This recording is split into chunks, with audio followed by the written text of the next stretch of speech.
Assalamualaikum, apa kabar teman-teman semua? Semoga sehat selalu ya. Nah, udah lama nih teman-teman gua nggak upload ya. Hari ini gua mau jawab pertanyaan ya yang ada di kolom komentar teman-teman. Ya semoga teman-teman sehat selalu ya. Karena beberapa akhir ini gua fokus di channel yang satunya ya, bukan perawat biasa peluk ya, karena di situ gue upload terus tentang perawatan luka. Nah, pada kesempatan kali ini teman-teman ya, gue mau jawab pertanyaan ya. Jadi ada beberapa pertanyaan yang masuk di kolom komentar ya. Cuman pada saat ini gue mau jawabin pertanyaan yang ada berhubungan atau enggak masalah dengan kateter. Ya, ini ada yang nanya nih. Tadi aku coba tarik tapi susah banget dan kayak ada merah-merah darah, takut banget nggak jadi aku balikin lagi. Ya, jadi ini si gue nggak tahu nih keluarga pasien atau perawat atau tenaga kesehatan ya, jadi kayaknya dia mau nyepul kateter ya, cuman gue suruh tarik dulu ya. Di dalam video itu gue bilang kalau kandung kemihnya penuh jangan langsung di sepul teman-teman gitu, karena biasanya nanti akan makin sakit. Biasanya tarik aja dulu sedikit ya, kalau udah beberapa cc cairan keluar baru kita coba sepul ya, karena kalau kandung kemihnya full terus kita sepul biasanya pasien akan jerit teman-teman, kesakitan ya, karena memang sudah maksimal mungkin kandung kemihnya seperti itu. Jadi sepengalaman gue tarik dulu. Nah, pada komentar di sini katanya pas ditarik itu ada keluar darah teman-teman. Ya sebenarnya darah terjadi biasanya mungkin memang di kandung kemihnya memang ada perdarahan, kita nggak tahu. Bisa juga pada saat kita tarik ya mungkin ujung si kateter itu nempel di salah satu dinding kandung kemih. Cuman menurut gua kemungkinannya sangat kecil ya, karena kan ada balon kateter ya. Cuman gua nggak tahu ya, intinya setiap tindakan medis pasti ada resikonya. Kalau yang ngelakuinnya bukan tenaga kesehatan ya gua harap hati-hati ya. Lebih baik datang ke klinik ya, atau enggak ke fasilitas kesehatan langsung. Jadi jangan coba-coba ya, intinya semua pasti ada resikonya teman-teman gitu. Nah, terus ada pertanyaan lagi nih ya. Suami udah operasi batu dan pelebaran 5 kali mas, tapi sekarang problemnya bocor alias netes terus air pipisnya. Apa solusinya mas? Mohon solusinya, makasih banyak.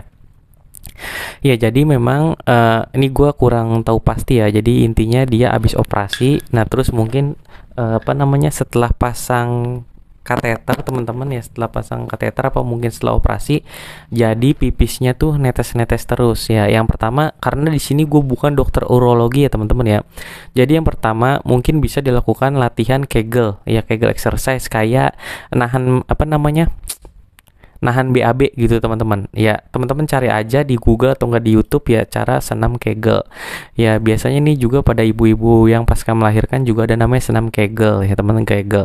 Nah terus kalau memang tidak berhasil juga terus netesnya banyak ya teman-teman ya, gue saranin untuk konsul kembali ke dokter bedah urologi ya, atau enggak ke dokter urologi. Gue nggak tahu udah ada dokter bedah urologi, pokoknya ke dokter urologinya gue anjurin balik lagi ya. Kalau memang di dokter urologinya jawabannya masih kurang memuaskan ya, teman-teman bisa konsul ke dokter rehab medik ya. Jadi dokter spesialis rehab medik itu bisa teman-teman ya.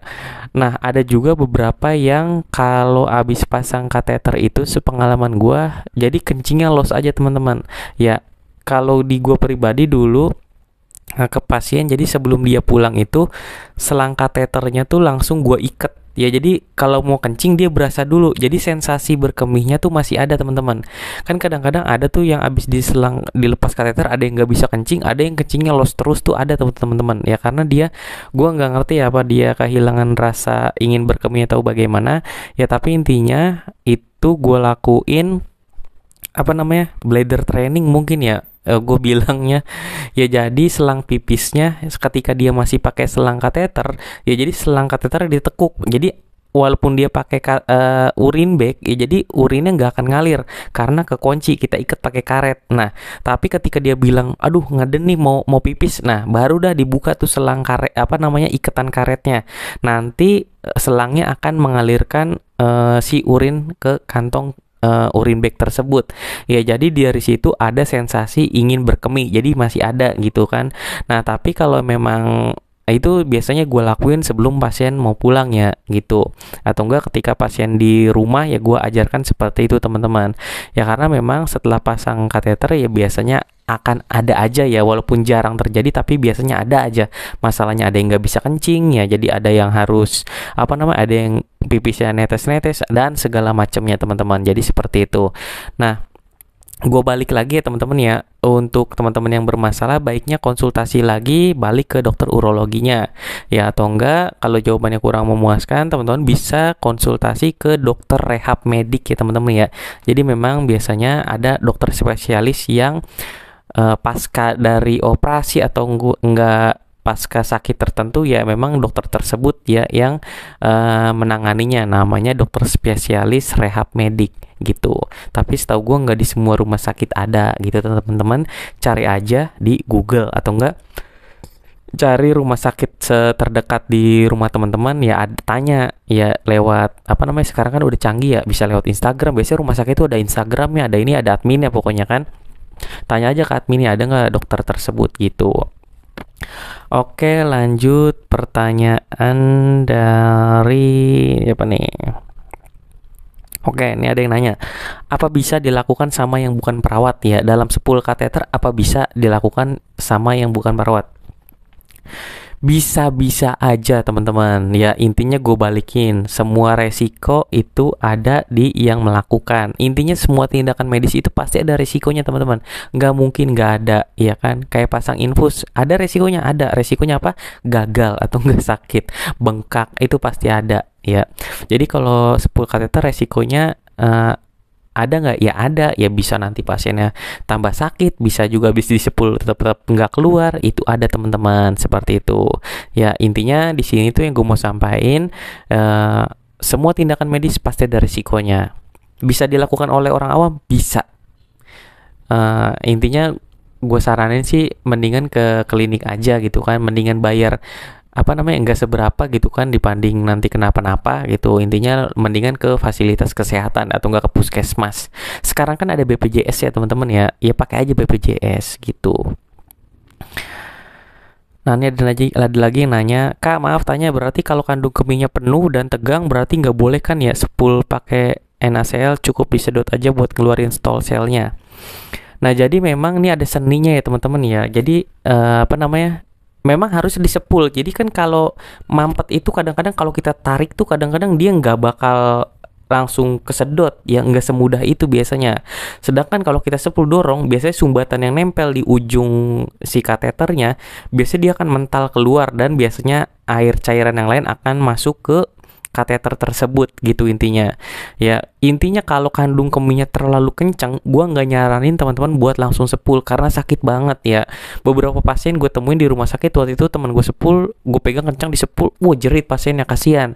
Ya setelah itu langsung gue ambil aja, gue sedot beberapa cc, gue sedot 5 cc nih dapat ya. Abis itu gue sepulnya juga 5 cc teman-teman.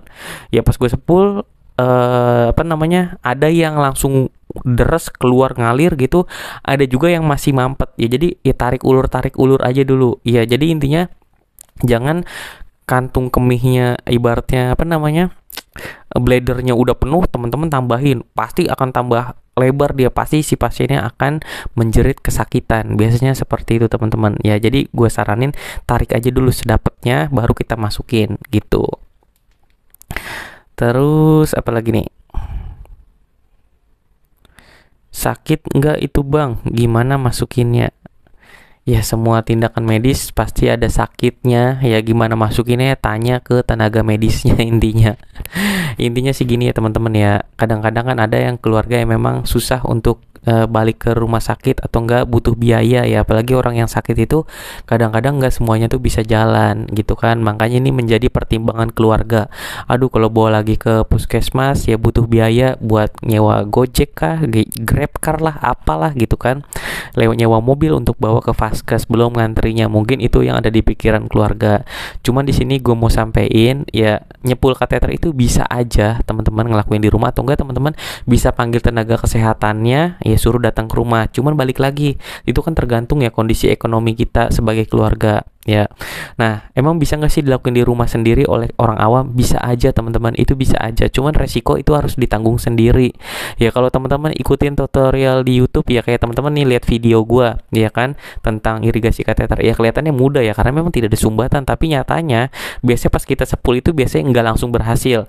Ada yang langsung berhasil, bahkan pasien gua tuh ada yang konsultasi online apa namanya ya beneran gua dia video call gitu ya bu sepul gitu kata gua ya udah alhamdulillah berhasil tuh ada gitu ya. Jadi nanya-nanya langsung lewat apa namanya video call tuh ada ya. Cuman gue saranin ya alangkah lebih baiknya lagi teman-teman datang ke rumah sakit langsung biar tenaga kesehatan langsung yang memang menanganinya ya. Cuman intinya ini adalah balik lagi ya ke diri teman-teman ya, ke keluarga ya, karena setiap orang kemampuannya juga akan berbeda ya. Pokoknya itu aja sih video kali ini dari gua. Sampai ketemu lagi di video selanjutnya. Wassalamualaikum warahmatullahi wabarakatuh.